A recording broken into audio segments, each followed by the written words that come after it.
Hi, I'm Chris Sarandon, and welcome to Cooking by Heart, where we revisit the vivid memories of the food we grew up with and the people and the stories attached to that time in our lives. My guest today is Manny Azenberg, who may or may not be a household name in your world, but he's a towering figure with the folks who try to create great art on Broadway.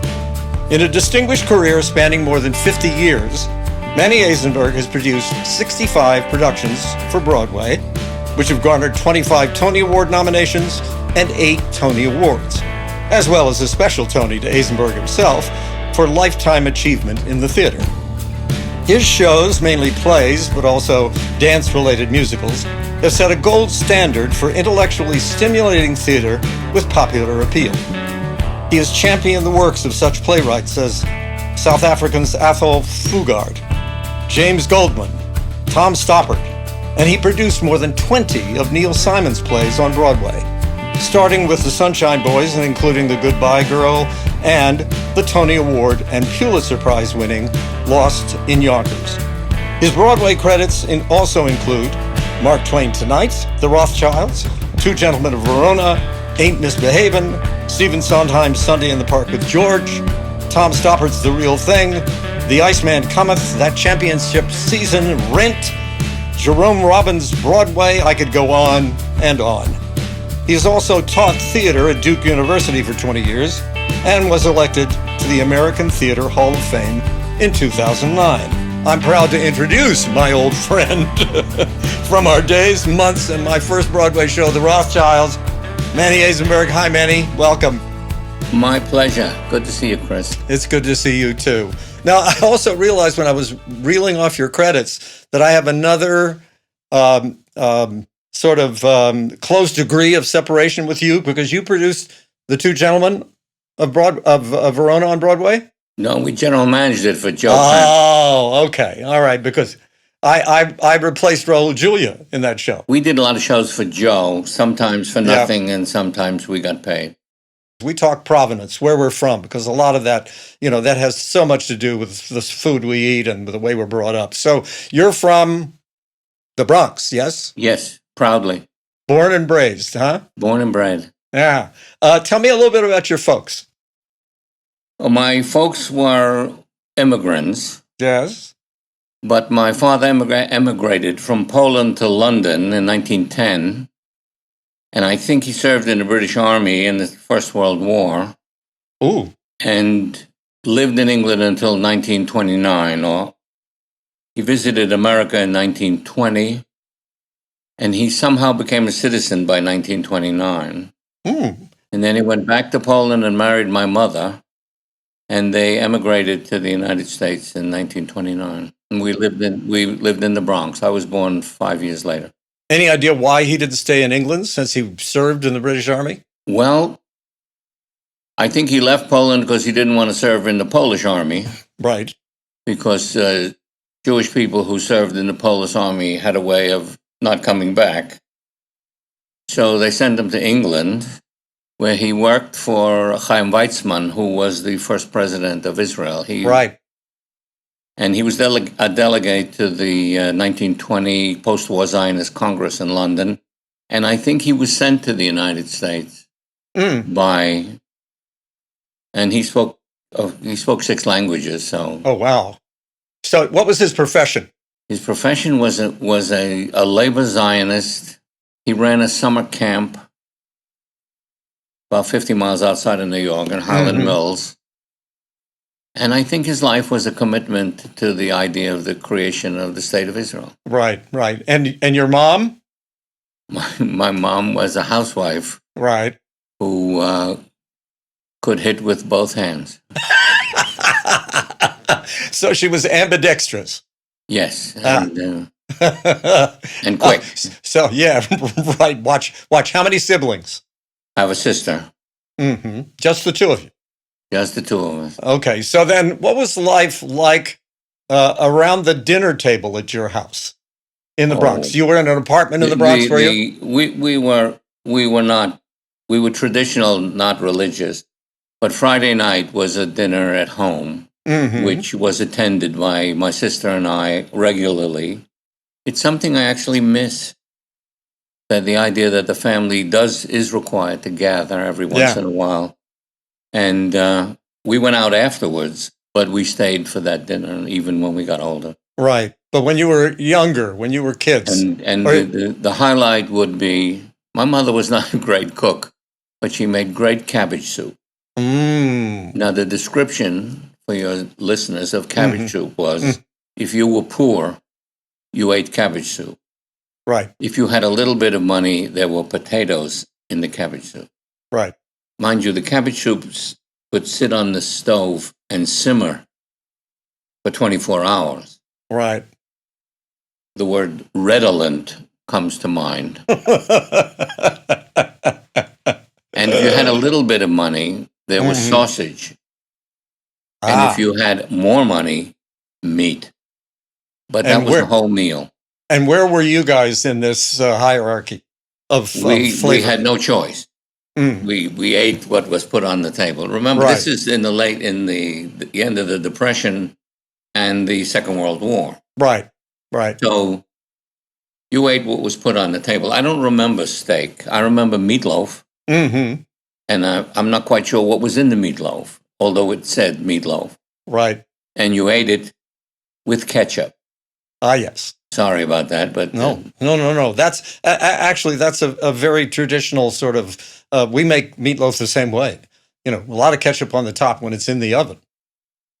I actually miss it. I like it. Oh, I love it. Well, I'll remember this the next time you come to dinner at our house. We'll make meatloaf for you. Meatloaf, and there was, if you remember, in the theater area, the Polish Tea Room. Was on 47th Street, and they made cabbage soup Wednesday and Saturday, and you'd be shocked as to who showed up. Oh, really? Like Mike Nichols and the Schubert Organization. And Wednesday and Saturday, there was kind of a gathering. And it had cabbage soup with meat. Oh, high class. It was a gathering. Right. Was the restaurant redolent as well? Yes. No, it was in those days of a hangout, the theater hangout. This was a genuine hangout. Right. And the soups were spectacular. The rest of the food was, yeah. But you went there, if you went there by yourself, there was always somebody you could have lunch with. Right. So let's go back to around the table. So what's your earliest memory of food in your house? The cabbage soup, or are there other memories that come back? Cabbage soup was an affirmative memory. Yes, right. Neil Simon had a line in Brighton Beach Memoirs, "My mother makes spaghetti with ketchup. What chance do I have?" And that was in my house. Right. There was spaghetti with ketchup. Oh, really? Which made no sense. None. And there was macaroni with ketchup, too. Later on, there was macaroni and cheese when it became... well known. Right. There were experimental foods. On Friday night, there would have to be chicken soup, which meant that part of the chicken was boiled. And then my mother would put it into the oven for a roast. It was I recollect it as something I was terrified of. Right. Sounds ghastly. Had to eat it. You couldn't put food away. You couldn't. There were always people starving somewhere that they reminded you of. Exactly. Not necessarily in China. We make fun of it a little bit, but it was valid. Oh, absolutely. And, now I talk to people who went through the war, particularly Jacques Pepin, who I had a wonderful conversation with. And Jacques, whose mother basically foraged all during the war for the family. His father was in the resistance, and Jacques and his brother were ancillary foragers with his mother, but nothing was wasted. Everything was used. And the same with Lydia Bastianich, who was a refugee, lived in a refugee camp for a couple of years. And same thing. They used everything and still do to this day. Well, it was called leftovers. Yeah. And nothing got thrown out. I mean, nothing. And it triggers guilt when you see it today. Oh, absolutely. Is that we go to a restaurant and you don't finish it, and you shouldn't finish it because you'd be ill. Right. But the waiter comes and takes it away, and there's you think, where does it go? Can't we do something with it? Right. Exactly. No. I have that same thing. Immigrant family. My father, came to this country when he was in his 20s and opened a restaurant, et cetera, et cetera. But at any rate, so what was the conversation like around the dinner table? We were American kids, my sister and I. Right. And you may have had the same experience. And my mother's orientation was European. Right.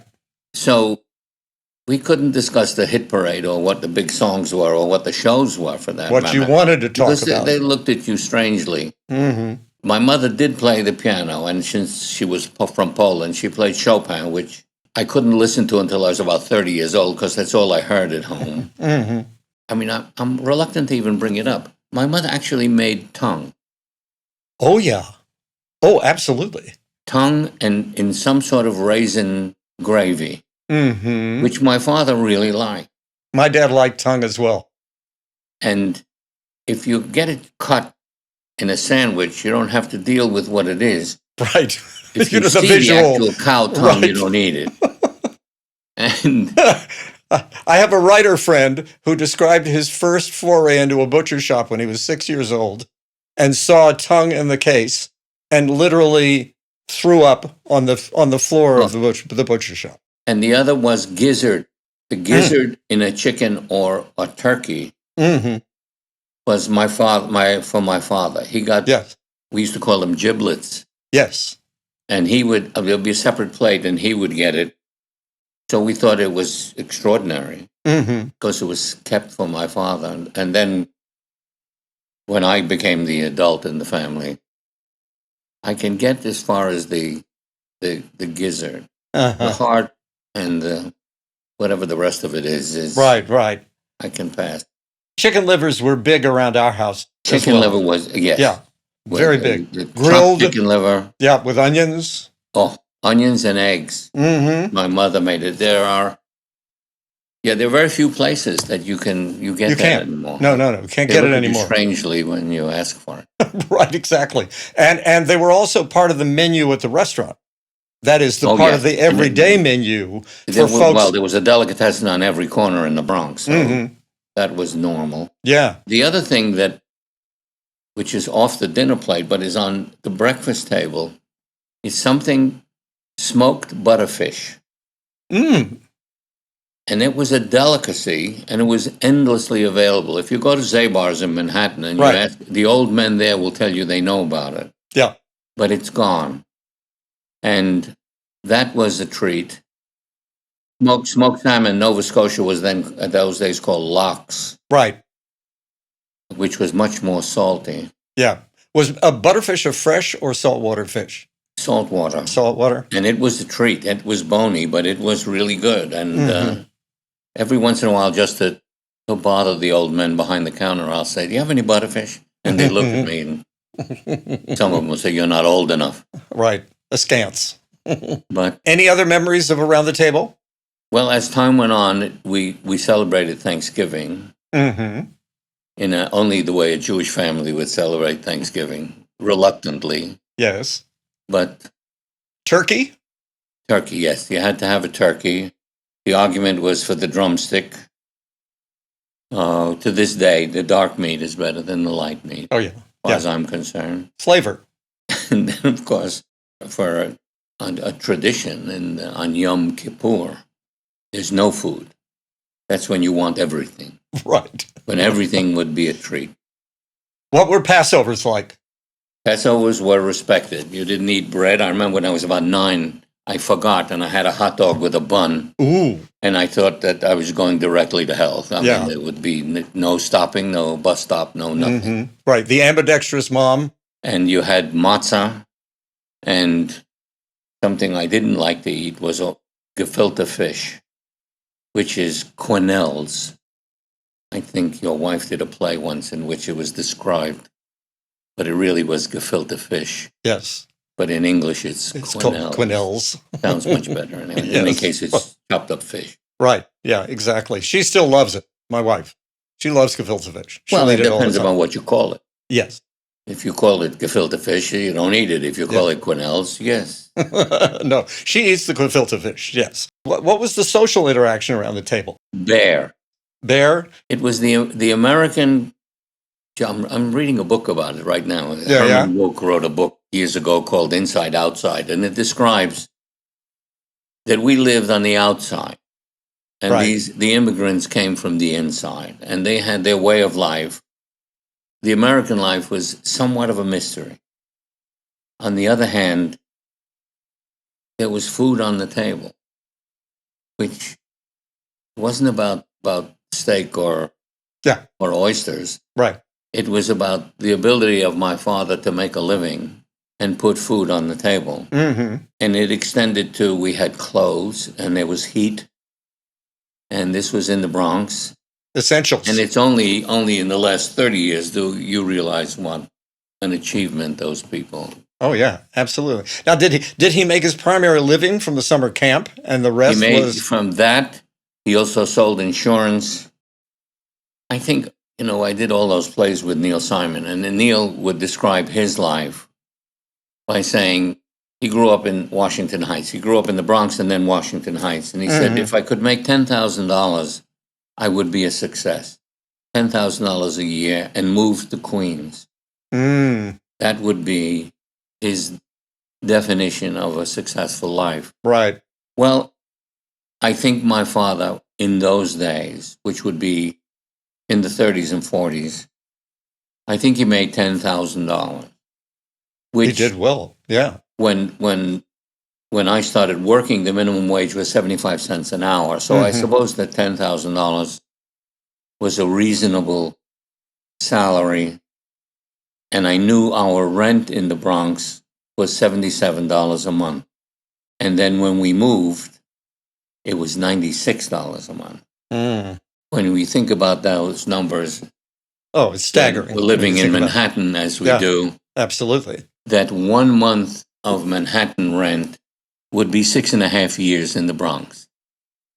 God. Wow. Think about that. Quite extraordinary. Yes, yeah, absolutely. And if you want to park your car in Manhattan, it would be the equivalent of 7 months of rent for a family. Yeah. That's how nutty it all is. Yeah, I know. At any rate, so around the table, the conversation was not about world events, wasn't about Zionism, it wasn't about, it was basically you're eating and you ate and how'd you do in school? And as time went on and you get into the teenage and then older, I always joke that my mother's could wake you up at 3:00 in the morning and say, what are you going to do and when are you getting married? Right. And I think, then I went into I was in the Army for a while. Yeah. I want to get to that. You just reminded me of something that Joanna talks about, my wife, Joanna Gleason. She said that when she was 6 years old, we had her family had a very good friends. He was a real estate person in Manhattan. And the father of the other family went up to her one day and looked at her and said, "So, Joanna, 6 years old, what are your plans?" No. We joke about it now, but it was real. Yeah, absolutely. So, what are you going to do? Yeah. I mean, and it made you think. And when are you getting married? Yeah, and by the time I was 19 or 20, that was the question. And the fact that you didn't want to be a doctor, that destroyed life completely. Yes, I had the same thing. Yeah, an actor. When I graduated from college, my father looked at my mother and said, "What the hell is he going to do now?" I mean, it was a disaster of epic proportions. By choosing to be an actor, a gypsy, and you had an education. Oh yeah, we paid for this education. Yeah, and you want to be an actor? Yes. Yeah, I know. Now, when you were a kid, did you guys ever go out to eat? Oh, cafeteria. Yeah? Yes, you went to a big trip. There would be, you pardon the expression now, but there was a, Sunday night was a Chinese restaurant. Chicken chow mein was 75 cents and shrimp chow mein was 85 cents. And my sister and I could go to a restaurant called the China Ritz on the Grand Concourse in the Bronx. And I think for about $2.50, we would have egg drop soup, not wonton soup. Wonton soup would be another 10 cents. Oh. But chicken egg drop soup, shrimp chow mein, shrimp which you could eat outside the house, but you couldn't eat in the house. Right. Trafe. Yes. And maybe egg rolls. Mm-hmm. And that would be a treat. That would be the Chinese restaurant. If you went, you could have delicatessen. There were delicatessens everywhere. Sit down delis? Yes. And when I went to junior high school, for lunch, you could go to the delicatessen and for 35 cents got rolled beef and French fries. Mm. I'm never quite sure what rolled beef was, but I was reading Herman Wouk's book, and he mentions rolled beef. Roast beef would be 45 cents. Mm-hmm. But cafeterias where I would go with my father, with a tray along the way. Yeah. And the automat. The automat. My dad's first job when he came to this country. The automat was... Horn and Hardart. But when I was in high school, we would go bowling up in the Washington Heights and then go to the automat. And one of the guys said, listen, if you want a roast beef sandwich, it costs 25 cents. And it's one slice of roast beef, which we put mustard on. And right. He said, so why don't we just buy a roll for 5 cents and put a lot of mustard on and say it's roast beef? He said, it'll be the same taste. Right. Because you just taste the mustard. Exactly. So those were our eating events. Right. My father, on occasion, we would go to a cafeteria and he would order a fresh ham something. Never in the house. Mm-mm. But cafeterias were where we went, real restaurants. Sit down, yeah. Right. I don't remember going to a real restaurant. Right. Totally understandable. I understand from your biography that when you were a young man or a kid, you had an uncle who was in the theater? Yes, I have an uncle who studied in Vienna, came to the United States and worked in the Yiddish stage, the Yiddish theater. Right. And occasionally on Broadway. He was kind of an outlier on the old actor studio. And he worked with, he did a play on Broadway called Skipper Next to God with John Garfield. And he did the revival of Golden Boy. Golden Boy, right. So that was our real introduction into the theater. And when you went into Manhattan to see your uncle in the theater, would you eat in Manhattan or would you take lunch with you? It was my uncle who, when I was 14, introduced me to lobster. Ooh. And I thought I had never tasted anything so good. You dipped it into the butter. It was on a joint on 14th Street or 12th Street in the Village. Mm-hmm. That relieved me of my kosher responsibility. Forever? Yes, it had drifted into the family. My mother would later on, she liked shrimp, but she called it shrimps. Yes. She said, we're having shrimps. It didn't make any sense that it was plural to begin with. Right. And if you can, if you have any amplification of this, but Hal Linden talks about the fact that his family was very much the same in that they were not necessarily religious, but they were kosher. And the reason they were kosher was because kosher came from ancient times when it was the Food and Drug Act of its day. I don't think anybody really knows how it evolved. Mm-hmm. We would like to evolve that you don't eat pig because you could get trichinosis. Right. But I think that's nonsense. Yeah, it is. It's been proven. Right. I think if you ask objective realistic Jews, they say it's just to be different. These are the rules, and this is the way we're going to play. Tradition. Well, every time I have a bad clam or oyster, I think they were right. Yes. Because it's a good 36 to 48 hours of philosophical thinking. Right. Right. And a place to do it. Oh. To do that thinking. Instant weight loss. Yes, exactly. Now you talk about, as we move a little forward in your life, you what was the occasion of your going into the Army? The war? I was in the ROTC in college. And I joined during the Korean War. The Army said that they'll let me finish school, but I go where they send me. Mm-hmm. And by the time they finished training me, the Korean War ended. But I was in a well-known unit called Tropic Lightning, and it was an infantry jungle unit. And that, frankly, was maybe one of the more seminal experiences of my life. How so? You grow up in the Bronx, Chris, and you don't go anywhere. You go to Manhattan. That's the highlight of the week. That's the big trip.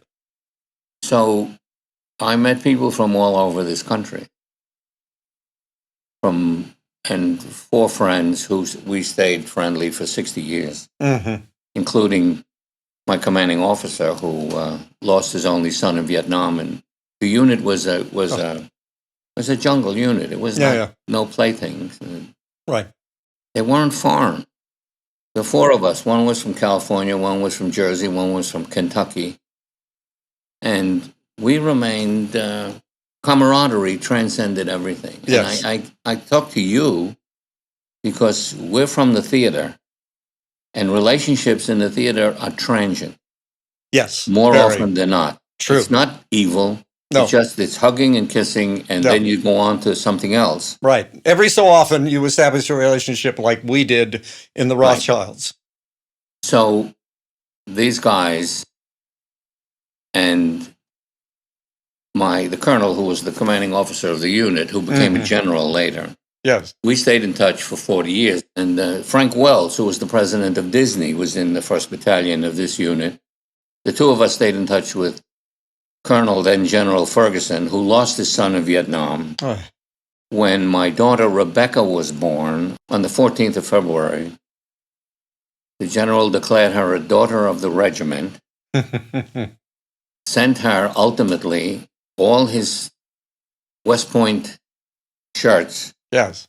And even though I said that Bobby was dead, his son was dead, the name Ferguson continues on because Rebecca wore them at the School for American Ballet at Lincoln Center. And it said United States Military Academy, Ferguson. Yeah. And so when I came out of the Army, I knew what work was. And I jokingly always said, well, that was work, but the theater was never work. It was digging a foxhole is work. But, yes. Yeah. Were you stationed abroad? I was stationed at Fort Meade, Maryland, Fort Benning, Georgia, Schofield Barracks, Hawaii, and a few other islands, and I went to Japan. Right. And then I went to Japan when we occupied it. So. There was no jungle thunder or whatever it's called there. No, we attacked a lot of islands that we already had won. Right. And maneuvers. And you've seen the movie Platoon. Yeah. That was the unit. That was the depiction of the unit. We were the only jungle-trained unit in the Army. Right. Which is, in my mind, and I'm sort of going a little far afield now, but to me, it's a reason why universal conscription, in some respects, makes sense. In that you throw people who are from lots of different backgrounds together, and they coalesce, regardless of political persuasion and familial. Absolutely. And it doesn't have to be military service. But remember what it was described when in my time, it was called, I'm in the service. Yeah. Service of the country. Exactly. And it was shameless. You didn't make big political statements. You did it. Remember, we're coming out of the Second World War. There's the Korean War. The guys in my unit were the first ones into Vietnam. It was an education. Yeah. Yeah. Also, in the true sense of the word, education. I think the schools that they sent me to, I remember almost more than I remember most of my college career. And we went to special places, and you become more tolerant. Yeah, exactly. The unit, the 25th, that Tropic Lightning unit, was a mixed race unit. Never stationed in the United States, in the mainland United States, because it had Japanese and Filipino and. Yeah, and this was what year? 1955, 56, 57. Right, before the civil rights right after law. after Korea and Yep. right before Vietnam. Yeah, exactly. Wow. So you talk about luck. Mm-hmm. And also, you can find $10 on the street, but going into the military willingly in a time when the war ends and the other one doesn't start until you leave. Yeah, exactly. Now, we've gone very interestingly into another area, but I want to get back a little bit to food before we get into. You want to know about food in the Army? Yeah, actually, You got 12 seconds? Yes, shoot. That's it. Canned peaches. That's it. Right. You got those cans. If they had peaches in it, it was good. If it got anything else in it, forget about it. Right. Moving on. All right. Now, all through your early life, do you have any recollections or memories of something that happened where you were taken outside of your comfort zone as far as food was concerned, and you went, like you mentioned, this lobster? The with your lobster uncle? would be memorable. Yeah. A lobster dipped in butter. Awakenings. I can visualize and remember it to this day. Yeah. And I was probably 14. I don't know if he violated any family rules by taking me, but seafood, clams, oysters, all became. Yeah. Now, your first jobs in the theater, from what I understand, were working for other people. Yes. Well, I worked for David Merrick. Yeah. What was that like? For 4 years, and I must have done 17, 20 shows. Oh, wow. And that's where you learn. You learn the ins and outs. Right. Now, for the audience, for members of my audience, listeners and viewers who come from an earlier generation, that is a later generation rather, and who are not familiar with David Merrick, he was, in the true sense of the word, an impresario, I would say, real kind David Merrick is probably... How would you describe him? Well, he's probably the single most successful producer in American theater history. Mm-hmm. He was a terrible man. He had taste. There was at one point in the 60s when he had 9 shows on Broadway. Wow. 9. You understand what that means. Oy. Yeah. Extraordinary. And he was shameless, but he was smart enough to know that Gower Champion was a good director, and that Tony Richardson, these are famous, for those who don't know, famous Broadway people, and whatever they wanted to do, he would do.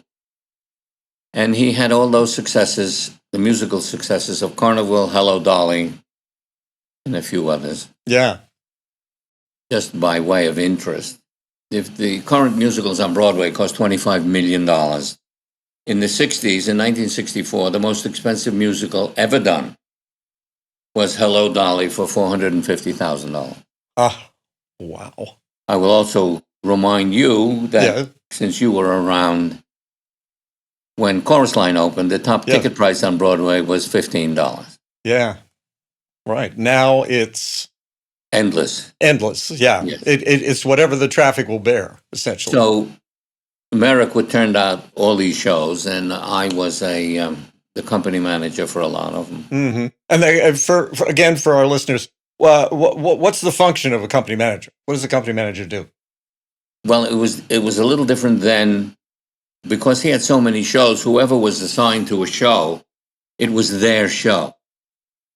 So you didn't only spend time in the box office counting the money. You spent time backstage listening to the problems and trying to resolve them. Replacing people?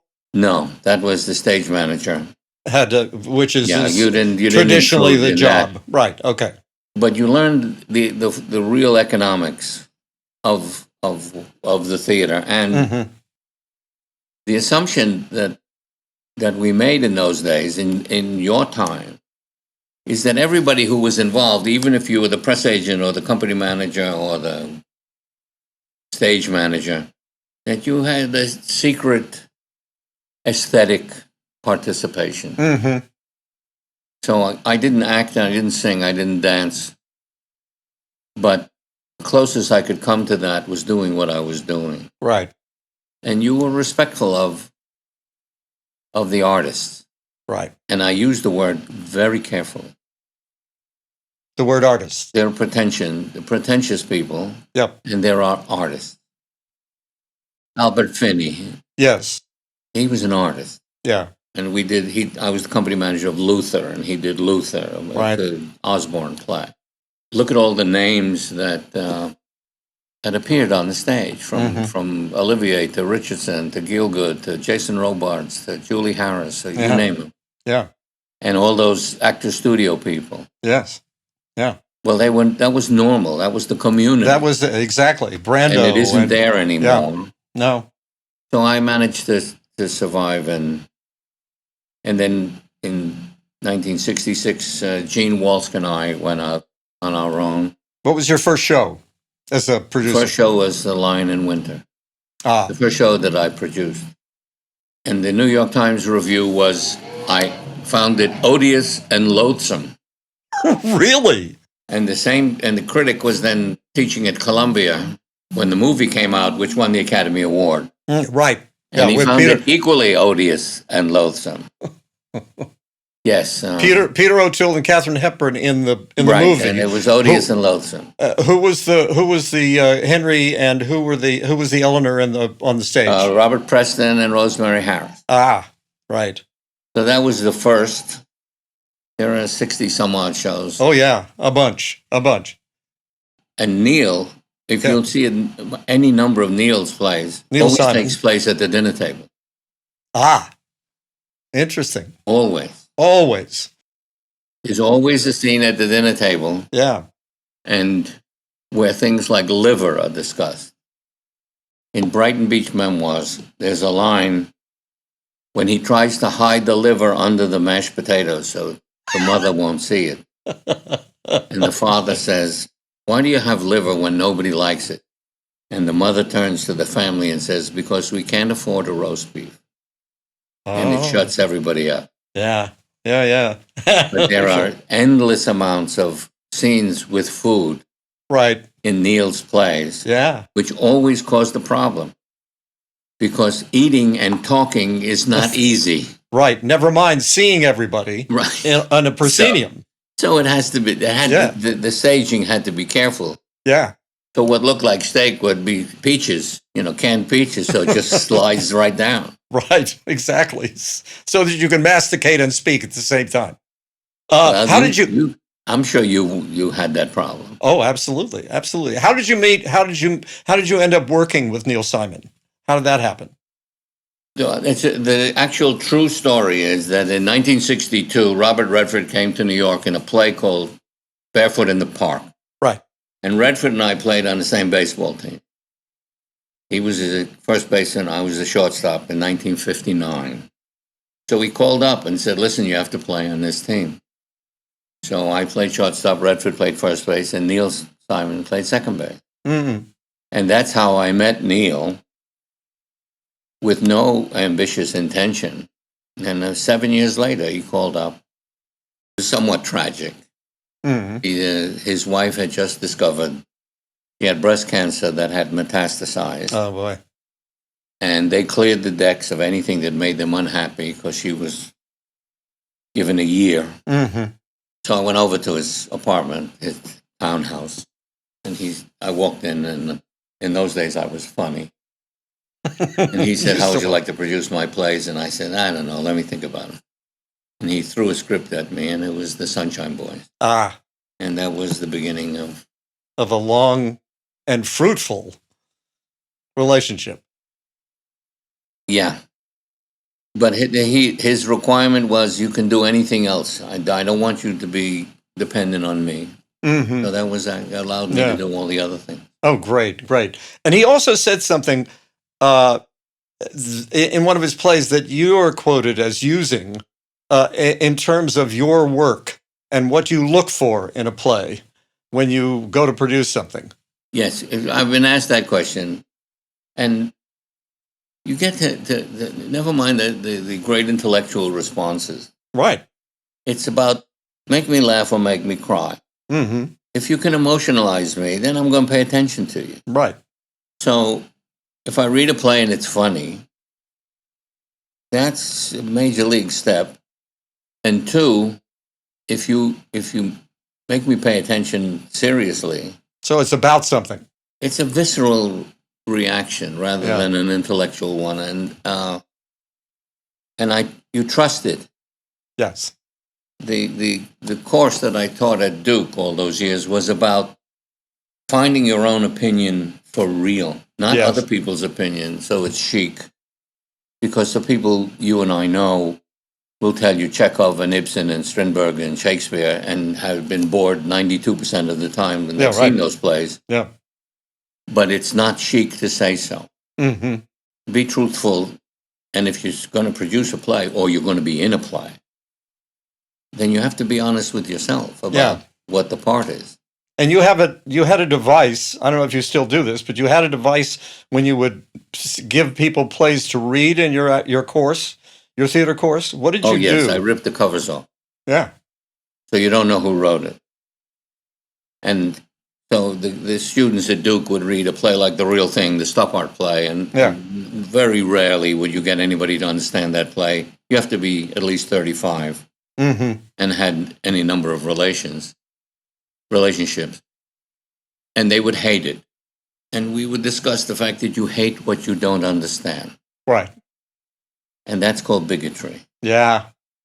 And so it's perfectly all right to say, I don't understand it. I just saw Oppenheimer, the film. Yes. I don't understand anything about quantum mechanics or quantum physics. Right. I still don't understand what splitting the atom means. So you say, Yeah. it's mysterious. Yeah. Yeah.